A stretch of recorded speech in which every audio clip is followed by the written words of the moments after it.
Hello everyone, कैसे हैं आप सब। आप सभी का करियर सक्सेस के यूट्यूब चैनल पे फ्रेंड्स ऑलरेडी प्रिपरेशन स्टार्ट कर चुके हैं और इसकी एक्सपेक्टेड वैकेंसीज जो हैं वो में भी 4022 वैकेंसीज अनाउंस हो सकती हैं आने वाले दिनों में। एडवर्टीजमेंट अभी तक आया नहीं है, लेकिन लेट अस एक्सपेक्ट कि जल्दी आ जाए। आप सभी स्टूडेंट्स के लिए जेके पुलिस कांस्टेबल की offline classes career success institute में स्टार्ट हो चुकी हैं। फ्रेश बैच स्टार्ट किया जा रहा है हमारा मंडे 1 अप्रैल 2024, जैसा कि आप अपनी सकते हैं। बैच का टाइम रहेगा शाम का। स्पेशली कॉलेज स्टूडेंट्स हैं, जो भी ऐसा कैंडिडेट जो दिन में नहीं पढ़ सकते, 3 से लेके 5 बजे का। तो अगर आप ज्वाइन करना चाहते हैं, कुछ सीट्स अवेलेबल हैं इसमें। कॉल करिए 9419145317 पर डिटेल्स के लिए। डायरेक्टली विजिट करें career success institute, opposite science college canard road Jammu. Google location, map location description में दिया है।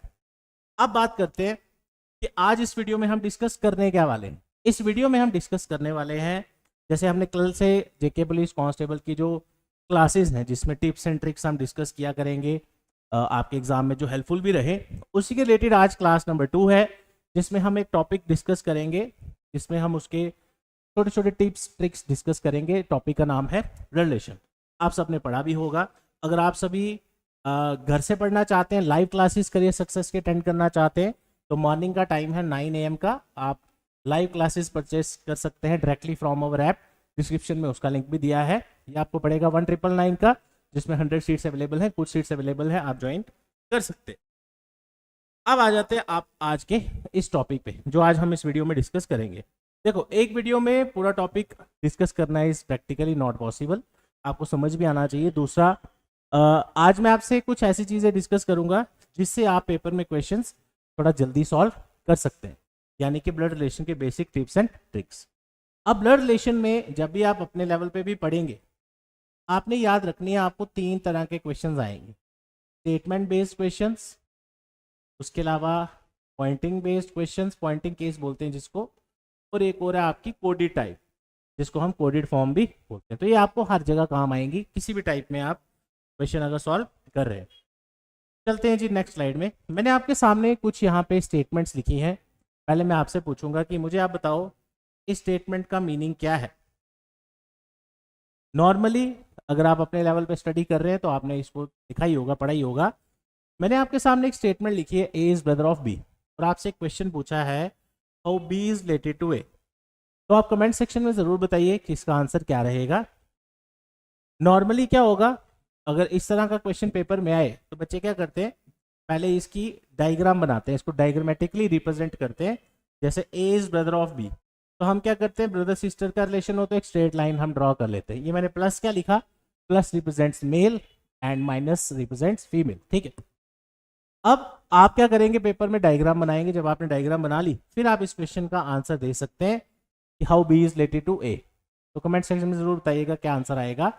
बी का जेंडर हमारे पास नहीं है। पहले आपको मैं लंबे तरीके से करा रहा हूँ, फिर मैं इसका शॉर्ट ट्रिक बताता हूँ आपको। यहाँ पे मैंने आपसे पूछा बी का रिलेशन ए के साथ क्या होगा। आप बोल सकते हैं कि सर बी उसका भाई भी हो सकता है, सिस्टर भी हो सकती है, राइट। तो जब भी किसी पर्सन का जेंडर ना होने की वजह से मुझे एग्जैक्ट आंसर नहीं पता हो, तो हम वहां पे कौन सा ऑप्शन टिक करके आते हैं, कैन नॉट बी डिटर्मिन्ड, जिसको हम क्या बोलते हैं, सीबी। रीजनिंग और मैथ्स का लेवल अच्छे लेवल का ही पढ़ के जाइएगा, तभी आप अपना एग्जाम में क्वेश्चंस जल्दी सॉल्व कर पाएंगे, ताकि आपके कंसेप्ट क्लियर हो। ये चीज़ क्लियर होगी। अब यही चीज़ बिना डायग्राम के हम कैसे कर सकते थे, अब हम वो देखेंगे, राइट।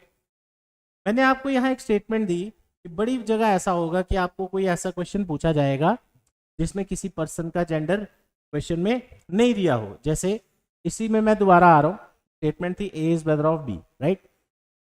आप आज एक ट्रिक याद रखिए। पहले मुझे एक चीज बताओ, कमेंट सेक्शन में बताते जाना। देखो, 2 तरह के स्टूडेंट्स होते हैं। एक होते हैं कि जो वीडियोस से भी, जैसे वीडियोस भी आएंगी, फ्री वीडियोस भी आएंगी इस चैनल पे, उससे भी बेनिफिट लेंगे। कुछ स्टूडेंट्स होंगे जो सिर्फ इस तरह की वीडियो देखना पसंद करते हैं कि पढ़ाई कैसे करें, कम समय में पेपर कैसे क्वालिफाई करें, या हफ्ता पहले पढ़ के कैसे पेपर क्वालिफाई करें। ऐसे बहुत सारे माइंड में रहती हैं क्वेरीज बच्चों की, जो मतलब अगर नॉन सीरियस स्टूडेंट, आप सीरियस स्टूडेंट हो तो इन वीडियो से भी आप बहुत कुछ सीखोगे। अब आपने आज एक ट्रिक याद रखनी है। जैसे मैंने आपके सामने एक स्टेटमेंट लिखी, ए इज ब्रदर ऑफ बी। पहले मुझे आप एक चीज बताओ, इस स्टेटमेंट में कितने नंबर ऑफ पर्सन हैं। आप बोलोगे सर एक ए है, एक कौन है, यानी ये पहला बंदा और ये दूसरा पर्सन, राइट।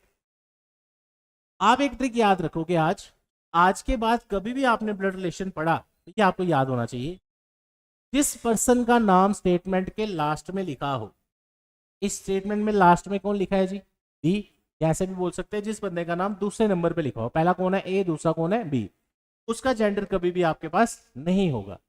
तो इंस्टेड कि आप उसकी डायग्राम बना के क्वेश्चन निकालने में टाइम वेस्ट करें, आप इसको डायरेक्ट भी याद रख सकते हो। अगर आपसे ऐसा क्वेश्चन पूछा गया कभी जिसमें पर्सन का नाम लास्ट में लिखा है, उसका जेंडर हमारे पास कभी भी नहीं होगा, ये आपने डायरेक्ट शॉर्टकट याद रखना है। इसलिए मैंने क्वेश्चन किसका पूछा, how B is related to A, B का रिलेशन हमें पता, बी का जेंडर हमें नहीं पता, तो मेरा ऑप्शन क्या आ जाएगा, कैन नॉट बी डिटर्मिन्ड। अगर पेपर में कैन नॉट बी डिटर्मिन्ड नहीं दिया हो, कई बार वो क्या करते हैं, ये जो बी है ये मेल भी हो सकता था, फीमेल भी हो सकता था, क्योंकि इसका जेंडर नहीं है।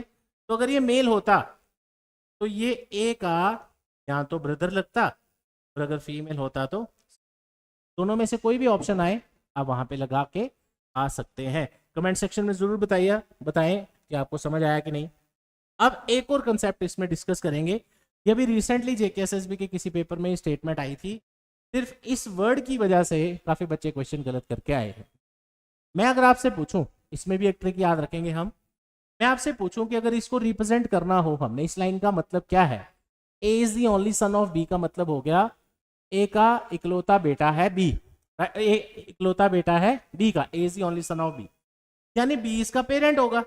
हम पेरेंट चाइल्ड को रिप्रेजेंट करने के लिए एक इस तरह की लाइन ड्रॉ कर देते हैं, यानी ऊपर हम पेरेंट को रखते हैं, नीचे रिप्रेजेंट करने के लिए चाइल्ड को। मेरा आपसे क्वेश्चन है, ये जो लाइन लिखी है मैंने, A is only son of B, A B का इकलौता बेटा है। पहली चीज मुझे एक चीज बताओ, बी का जेंडर है, हमें पता है कि बी कौन है, ए इकलौता बेटा बी का, तो बी उसका फादर भी हो सकता है, मदर भी हो सकते हैं, राइट। रिलेशन नहीं दिया, सिर्फ सेकंड नंबर पे आया। अभी मैंने आपको सिखाया इसका जेंडर मेरे पास नहीं है, इसको मैं खाली छोड़ दूंगा, राइट। लेकिन ये जो नीचे ए लिखा है, ए इज दी ओनली सन, इसका मतलब हो गया कि ए जो है, सन का मतलब बेटा, ओनली का मतलब इकलौता बेटा, राइट। तो ये इकलौता बेटा है किसका, बी का। लेकिन यहां कहानी खत्म नहीं होती, अब क्वेश्चन पे डिपेंड करता है। कई बार क्या होता है, इसके आगे और भी स्टेटमेंट्स दी होंगी, आप याद रखोगे जब भी किसी स्टेटमेंट के साथ क्या लिखा हो, इसकी ट्रिक है ओनली, हमेशा याद रखना कि इस लाइन का मतलब होगा ओनली का कि बेटा सिर्फ एक है, सिर्फ यही इसका लाइन का मतलब नहीं है कि सिर्फ एक ही बेटा। इसका एक और इनडायरेक्ट मीनिंग है कि अगर बी के और बच्चे हुए तो वो सन नहीं होंगे डॉटर्स। ये याद रखना, ये दिया नहीं है बट ये अंडरस्टूड होना चाहिए। क्या बोला मैंने दोबारा से, ए जो है इकलौता बेटा है बी का, A is the only son of B, इस लाइन का मतलब है कि बी उसका पेरेंट होगा और ए उसका बेटा होगा। लेकिन यहाँ ओनली सन लिखने का फंडा क्या था, ओनली का मतलब कि इसका सिर्फ एक ही बेटा है, वो है ए। लेकिन अगर पूरे क्वेश्चन में कहीं ऐसा आपको लगा कि इस क्वेश्चन में और भी बंदे आ रहे हैं, बी के कोई और बच्चे भी बन रहे हैं, तो वो सन नहीं हो सकते, वो गर्ल्स होंगी, यानी कि वो डॉटर्स होंगी। ये रोल है यहाँ पे ओनली का। क्लियर, इस चीज का ध्यान रखना, ये बड़ी बार पेपर में आता है और आप गलत करके आओ। नेक्स्ट, एक और सबसे जनरल क्वेश्चन जो पेपर में बच्चे गलत करते हैं, difference between uncle and aunt. Actual में डिफरेंस अंकल आंट का नहीं है, डिफरेंस है अंकल के भी आगे टाइप्स हैं कि हम किस अंकल की बात कर रहे हैं। जैसे मैं आपसे एक एग्जांपल डिस्कस करूं, मैं अगर आपको बोलूं कि फॉर एग्जांपल आपको आपके अंकल का अभी कॉल आएगा, फॉर एग्जांपल मैंने आपसे पूछा आपके अंकल का आपको अभी कॉल आएगा, तो माइंड में दो क्वेश्चन आते हैं। नॉर्मली रियल लाइफ में नहीं होता, ब्लड रिलेशन जब आप पढ़ रहे हो तो आपके दिमाग में दो चीजें आएंगी कि ये कौन से अंकल होंगे, पैटर्नल अंकल होंगे या मैटरनल अंकल होंगे। तो आपको क्या याद रखना है, अंकल के रिलेटेड बहुत सारे क्वेश्चन बच्चे पेपर में गलत करके आते हैं। सबसे पहले ये समझ लो आप कि अंकल हम बोलते किसको है। अंकल हम बोलते हैं हमारे जो पेरेंट्स हैं उनमें से किसी के भी ब्रदर को हम क्या बोलते हैं, अंकल, राइट। अब पेरेंट्स तो दो हैं, mother as well as father, इसका मतलब मदर के ब्रदर को भी अंकल बोलते हैं, फादर के ब्रदर को भी अंकल बोलते हैं। लेकिन मदर के ब्रदर को भी अगर हम अंकल बोलते हैं, फादर के ब्रदर को भी अगर अंकल बोलते हैं, तो दोनों में फर्क क्या है, राइट। मदर की साइड से जब भी आप कोई रिलेशन पढ़ते हैं, आपको एक वर्ड याद रखना होता है मैटरनल, और मदर के ब्रदर, नॉर्मली हम मदर के ब्रदर को क्या बोलते हैं, मामा, लेकिन इंग्लिश में हम उनको क्या बोलेंगे, मैटरनल अंकल। आज आप अपने मैटरनल अंकल को कॉल करिए, और नॉर्मली हम इंग्लिश में बात नहीं करते घर पे, आज आप कॉल करो और उनका नंबर सेव कर लो, आपने मामा जी लिखा होगा उसको मैटरनल अंकल कर लो, फिर कॉल करो, hi maternal uncle how are you, तो देखो बात करने में कोई डिफरेंस आता है, ठीक है। और फादर के ब्रदर को नॉर्मली हम चाचा ताया इस तरह बोलते हैं, लेकिन वो फादर की साइड से तो वर्ड क्या आएगा, पैटर्नल, और वो फादर के भाई हैं तो आपके क्या लगेंगे, अंकल, लेकिन कौन से अंकल, पैटर्नल अंकल, राइट। तो क्वेश्चन में अगर आपको लगे फादर के ब्रदर की बात हो रही है तो पैटर्नल अंकल, मदर के ब्रदर की बात हो रही है, मामा की बात हो रही है तो मैटरनल अंकल। ऐसे ही अगर आंट की बात करें, आंट मीन्स, आंट कौन होती है, हमारे पेरेंट्स में से किसी की सिस्टर, और पेरेंट्स हैं दो, मदर और फादर, यानी मदर की सिस्टर भी हो सकती है, फादर की सिस्टर भी हो सकती है। अगर मदर की सिस्टर की बात करें, मदर की सिस्टर को आप क्या बोलते हैं, मासी, लेकिन इंग्लिश में आज के बाद आप उनको कैसे बुलाएंगे, मैटरनल आंट। और फादर की सिस्टर को हम क्या बोलते हैं, बुआ, और फादर की साइड से कोई रिलेशन है तो हम क्या बोलेंगे, पैटर्नल, राइट। तो ये छोटे छोटे 2-3 कंसेप्ट हैं जो मुझे लगा कि आपको हेल्पफुल रहेंगे आने वाले आपके एग्जाम्स में। तो इसी तरह बहुत सारे क्वेश्चंस आप प्रैक्टिस करते जाइए, जो भी क्वेरीज आपकी होंगी कमेंट सेक्शन में आप बताते जाइएगा। ऐसी बहुत सारी और भी वीडियोस आएंगी, मिलते हैं नेक्स्ट वीडियोस में। फ्रेश बैच जो स्टार्ट किया जा रहा है करियर सक्सेस का, मंडे 1 अप्रैल को, कोई आप में से कोई भी स्टूडेंट्स ज्वाइन करना चाहते हैं, कॉलेज स्टूडेंट्स हैं कोई, तो डिटेल्स आपके सामने है, रजिस्ट्रेशन ओपन है, क्वेरी है, कोई इन्फॉर्मेशन चाहिए कॉल कर लीजिए 94191417, और कमेंट सेक्शन जरूर बताइए कि वीडियो कैसी लगी।